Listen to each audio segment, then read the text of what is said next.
All right, so we are gonna fix this wishbone in this car, or put it in, I should say. Fix it because we have a diagonal bar in it currently, and it was never supposed to stay with the diagonal bar. That was kind of temporarily, especially the second version. The first version was supposed to be permanent. Then I learned about a wishbone, and I learned the downsides to the diagonal bar. So we took it out. We were gonna do the wishbone when we put in the low prep 10 soldiers 4-link brackets, if you call. We simply ran out of time. We worked like, y'all, I don't even remember what it was. What was it, 48 hours in like 2 days or 3 days or something. It was a ton of hours on the car in a week. It was nuts. We just didn't make it. So we temporarily put it back in. We put good enough welds on it that it would hold on the dyno or anything like that. But this diagonal bar is never intended to go to the track. This is supposed to be replaced before we go to the track. So with the motor possibly coming back here soon, they haven't started it yet as of this past week, but I'm told that it's in line to get started. We've got to get this wishbone thrown in. So I've got the wishbone thrown up here on the bench, and figured out how I want to put it in. I'm gonna get down there. I've got some scrap pipes laying around, or tubing laying around out of the shed, and I'm gonna see if one of my pieces will fall right into place how I want it, to keep minimum work to myself hopefully this morning, not having to bend a pipe or cut a pipe. It's probably gonna be a straight piece, but I might have it where it has a bend where it ties back into the frame. I'm not 100% sure yet. So I'm gonna figure out how I wanna do that. I know where it's going. I know where the mounts are going. I'm gonna figure that out, get the paint cleaned off of where we're gonna be welding at, and start cutting up some pieces and tacking some pieces in, and I'll take y'all along and show you how I decided to throw this wishbone in this car. Now, the wishbone we're using actually come from Jason Braswell. So this was a used one. When he did my headers, you remember he did an amazing job on headers. He was like, we were talking and he was like, shoot, just take this one, man. I don't need it. He's like, I'll never use this thing. It's just laying around. He had 2 of them. One was bent. He said I couldn't even see the bends in it. And then this one he said was straight. So this is out of like a Mustang, I think, can't remember the exact years, but it was ballpark of 04 under or up.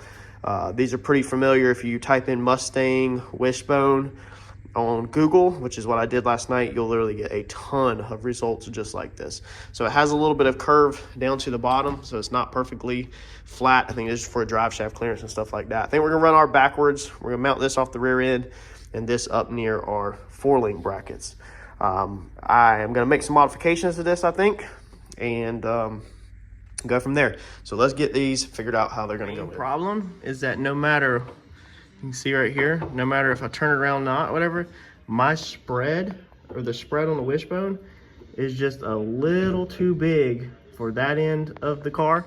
If you put it like that, and if you turn it around this other way, it's really close to these 4-link brackets, and that's gonna cause an issue with these holes. So that's all we're trying to figure out. I want to put it where the legs are on this side and then the point is back there, but now that I'm looking at it again this morning, it honestly looks like no matter what side I put it on, they're gonna be close to the 4-link bracket holes. So we might have to bend, cut, and modify to pull these legs in, is what I'm thinking this morning, like that. All right, so we have went and sliced our pieces off like that, and then we've done this hose clamp trick.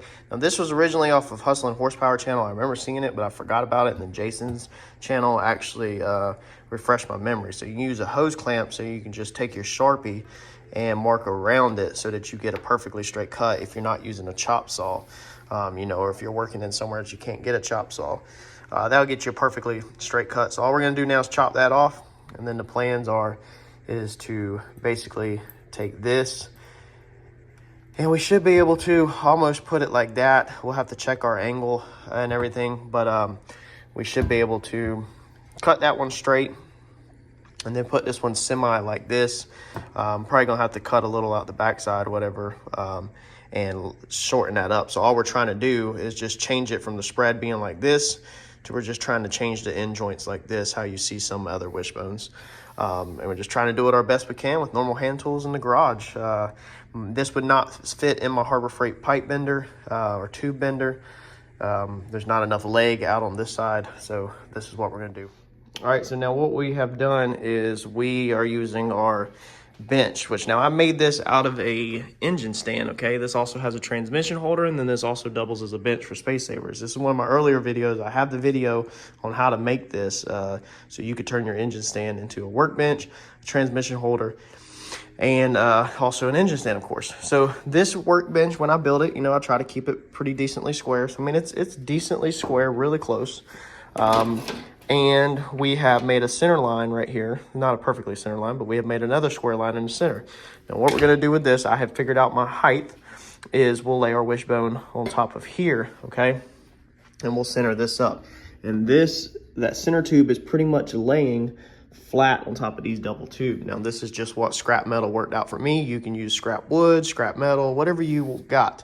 Without this on here, okay, it wobbles. So then I picked up some more scrap metal and I figured out that these two pieces are the same thickness and that they will keep this thing from wobbling. So this makes this thing pretty you know, equal. So all we're looking for is this does not have to be precise. In my opinion, of course I would love to have precise, but I don't have some fancy jig and I'm not gonna take the time to build one. This means that this is pretty much level to the workbench area. And then these, of course, are pretty much level to the same plane as this. So everything, and I do have this stacked on the edge of the metal, so I'm making sure it touches the same thing. And this is on the plywood. So this is what worked out for me. This keeps everything on the same plane so that we don't end up with this bar being level right here and then these running downhill or whatever, okay? That will hopefully take that equation out of it. And then all we have to do is figure out this right here. And to do that, we can pretty much square it off the end of the table. Hopefully, or the edge of the table right here, we can just square it off of the end of that. Now, my welding skills is probably gonna pull it or whatever. So my welding skills are gonna be more damaging to this setup than the actual jig. Now, of course, if you took your time and made a jig and put heim joints in the end of it right here, and then through bolted them to the plywood maybe or something, you know, you can hold it better in place, but my welding skills are not that fantastic, so I'm probably going to pull it even though I'm going to try not to. So we're just going to set ourselves up. Hopefully the best chance at success as we can possibly get right here in our home garage without having some fancy jig or whatever like that. Let me fit up these little end pieces and then we'll tack this thing together. All right, so this is the layout I ended up with. 2 pieces of aluminum actually, which are really close to the same thickness of the steel, and that's because of the angle here. This is just scrap that I had, and then squared that up off the table, the aluminum, tucked that into there, rotated that to minimize my gap, even though yes, I'm still going to be welding up a gap. I'm not a professional welder at all, and I didn't really want to cut this piece down. Now all I got to do is duplicate everything to this side, tack it, and then hold it in the car and see if that's what I want. You don't have to have these on the same plane as this, because obviously from the factory this thing was straight and these were running downhill. I just kind of wanted to keep mine symmetrical, and putting this on a flat plane like this one is the easiest way for me to do this at the house. All right, and to check the in and out, since mine is on a cut angle, obviously the more you slide it that way, the farther that's gonna take that in. So you want these on the same plane. I know my ends are square cut pretty much, and I know everything's laying roughly close. So that is gonna be 2 1/4 butting to the inside of the wishbone itself. And this is also, I checked it a second ago before I put that clamp right there. It's 2 1/4 also. Trust me, I checked it before I put that clamp there. The clamp's in the way now. So that's how I'm checking to make sure that this is in and out right. And I'm still just eyeballing that this pipe is through my center line to just get it decently close. Some of these from the factory are, if you look them up on Google, they come up and they're bent into more of a straight. Obviously I can't bend it because I'm not trying to refab this whole thing. So that's the reason why we just cut mine. All right, so there we go, look at that. So we got all of our boogers turned into a big glob of mess, big grinding mess. So basically we took our turds and we just smoothed them out, kind of like if you step in dog poop and then you smear it all in the grass. Basically that's what we did. So we smeared our poop welds all out, because I couldn't stand looking all the little splatter from being flux core welding and boogers. So now we are going to put this thing back in the car. Actually, we need to go ahead and put the heim joints back in it so we can lay it out a little better, and then we're gonna hold it back in the car and mock it up. All right, so we got them bars in yesterday afternoon. It is Sunday morning.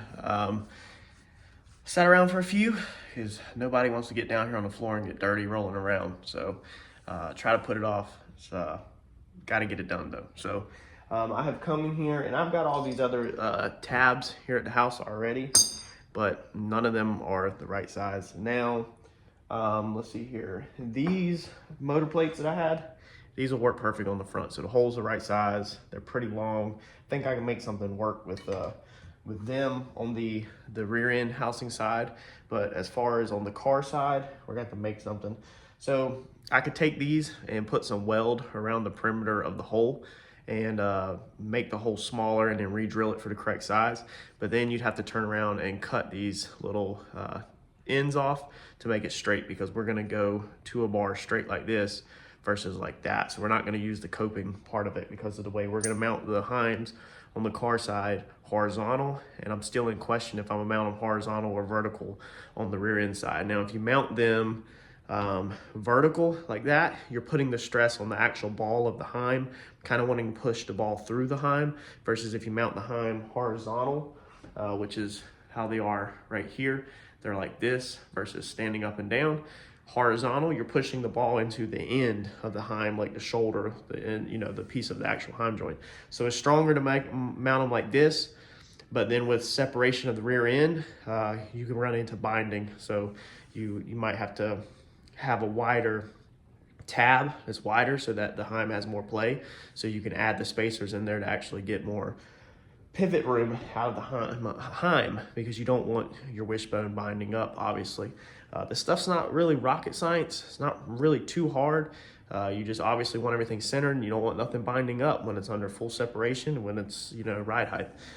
So I'm gonna figure that out. I think what I wanna do is, I don't want ride height, the Heims, to be parallel with the ground.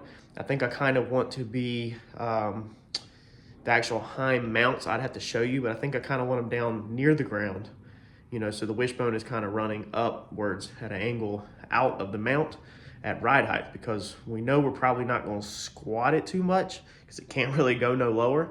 So even if we did squat it down, we'd have to lift the car up so that when it took off, it squatted. But more than likely the car will separate. So you just kind of want to be neutral at ride height, I guess you could say. That way it can, you know, squat down, somebody can separate. You just have to kind of play with it for your application to make sure you're not going to run into any binding over, you know, the full travel. So I'm taking some scrap stuff that we actually found in the trailer. If you remember when we built the race car trailer, these were on the doors. So you can pick this stuff at like Lowe's, Home Depot. I don't know, it's a strong tie. So it's a tie down, maybe for like a hurricane application or bolts through it or whatever. But it's scrap metal, so it's pretty thick, decently thick. It's probably hard to see on the camera. So we're gonna use that because it's the perfect width. So all I gotta do is cut these patterns out right here that I've drawn out. Now I took my other tabs, cheat uses template, but what I did is from this center hole to this end point right here, I went past this 1 more inch. So I want a little bit more length. I want to cheat and just put another inch sticking out on this. If we need to box that back into the tube structure, we can for strength. I don't think we'll need to be, but I just wanted to cheat another inch out because this wishbone is technically already too short for the spread of, you know, from the rear end to my front bar. So we need to cheat every little step as far as we could. Now, it would have been cool if when I did this wishbone right here, these little legs on the end, if I would have went ahead and extended them, and I always can. We're gonna build these mounts first. We're gonna bolt it in, and then we're gonna see how far we are from the rear end. I've kind of eyeballed it, but I wanna physically bolt the car side in and then mess around with what I'm gonna do on that side. If I need to cut this thing apart again, at least I have now transferred my bend, you know, from here into a straight. So all I have to do is cut through this, and then we sleeve it, you know, and then we can extend that thing way out. So that might be what we're gonna end up doing to make it easier to mount to the rear end. I'm just not 100% sure yet. I don't wanna mess with the slider part because then you're extending moving parts and everything like that with that solid mounted. So let's get these pieces cut. We're gonna get these tacked into the car. That way we can physically bolt the front of the wishbone in, and the car side that's obviously the easy side where it's pretty square. And then we'll center the rear end, and we'll look at how far we are away from attaching to our rear end, and is it reasonable to build a little extension, you know, like use a long mount like this that might bend, or do we need to just go ahead and run back to Southern Metals this week and cut this wishbone at our joints and extend it lengthwise. So let's get these things cut. It's gonna take a few minutes, get them tacked in, and then I'll catch back up with y'all when we have this thing bolted in so I can show you my layout on the car side. All right, so we've got our bars tacked in. I just wanted to show you this real fast. Now they go from, or the area we have to work from is the inside 4-link bracket. Here's the outside 4-link bracket to the inside 4-link bracket over there, okay? So from the inside of this to the inside of that one is 26.5 inches. I just measured it.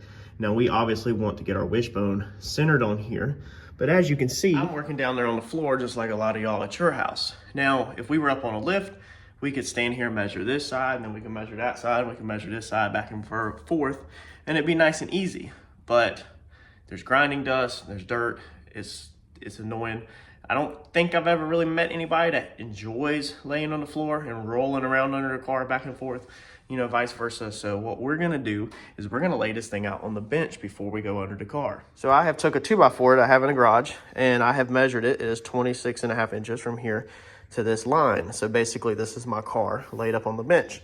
So now all I need to do is figure out my measurements of where my heim joints fall. That way I can get a measurement from the inside, because my 4-link bracket butts up against this measurement like this. So it butts up to that, and then it butts up to this line.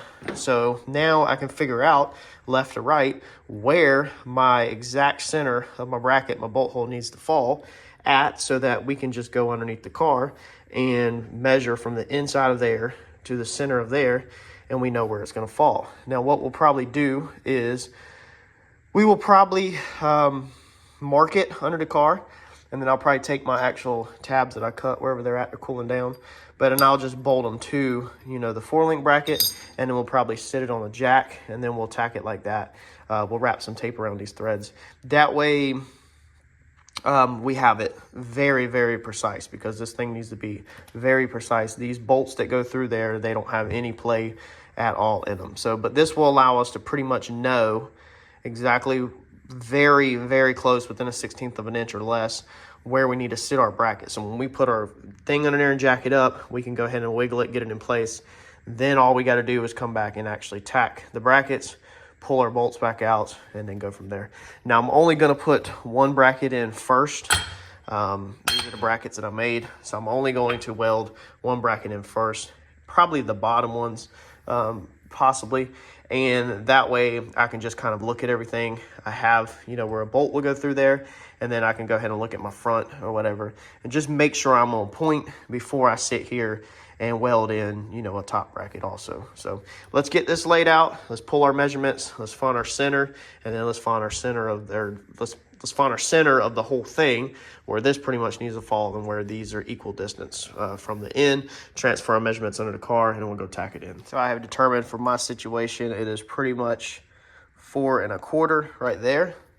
And then it's pretty much 4 1/4 right here on this side. Now let's move that underneath the car and go from the inside of the bracket to the tube, 4 1/4. Now we're gonna use these other tabs that I got laying around just as spacers. You can use washers or whatever if you wanted to, but this way I can just, with my finger, I don't have to bust a ratchet or wrench out. I can get everything tight, so there's no play in the ends of these. These are nice and solid, so when I put it up there, it holds it exactly in place. Now I just happen to know on my car that to center my rear end, it's pretty much a 2x4 wedged between the tire and the frame rail, and a tire and the frame rail. That puts us correct within a half of an inch to the fenders. Now the fenders on these older cars, one could be out more than the other. Trust me, I know that from bodywork and collision, and I also know that when I cut this back of this car apart, back half of this car, I found as high as 3/4 of an inch out of square on factory components, and there was no signs of this car ever being hit or patched back together. Obviously I'm a body guy and I can spot them, but that puts us within, you know, half an inch or less equal left to right. So I always go off of that when I'm squaring everything up. Anytime I have done it in the past, when me and Mike's been at the shop, is a 2x4 on each side, and that's always my starting point.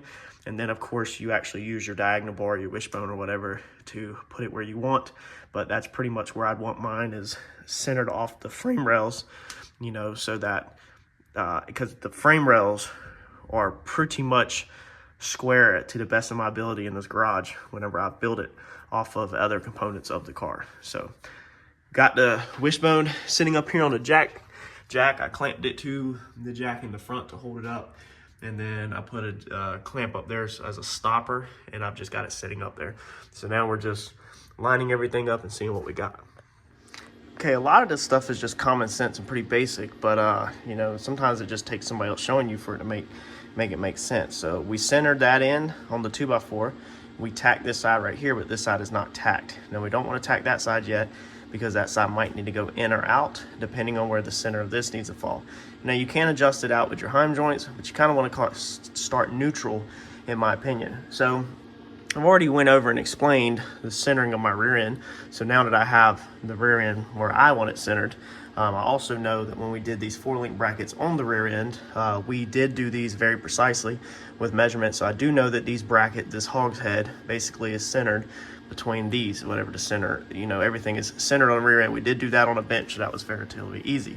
So I have measured between inside of my 4-link bracket here, inside of my 4-link bracket over there, and I have made a little dot right here where it's centered. Now I can pull this out, okay, now that I put this in, and pretty much line that up through there where that's pretty much centered. And then wherever that tab falls is where that tab's gonna be, because that means right now where everything at is it's pretty much center. Now we're not bolting this down here, I don't think yet, to the bottom.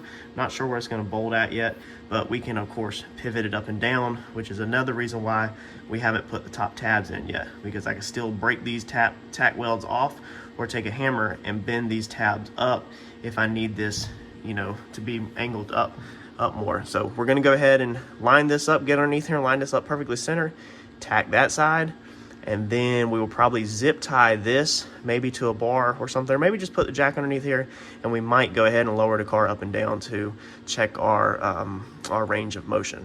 All right, so these tabs are gonna work out perfect. The hole is the correct size, like everything about it is just absolutely correct, but we need to cut one straight.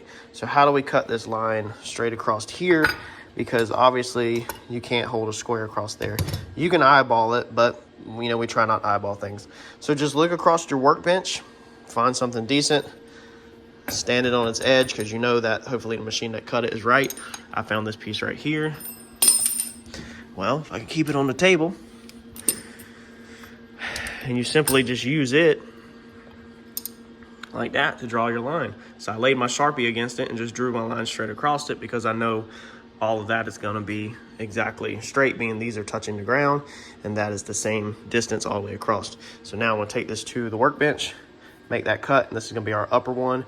We won't have to cut the lower one. I'll show you why when we get to it. Now if you plan ahead, they do make very nice wishbone mounts. So they make all kinds of tabs to either go on the tubes or go on the rear end, all kinds of stuff.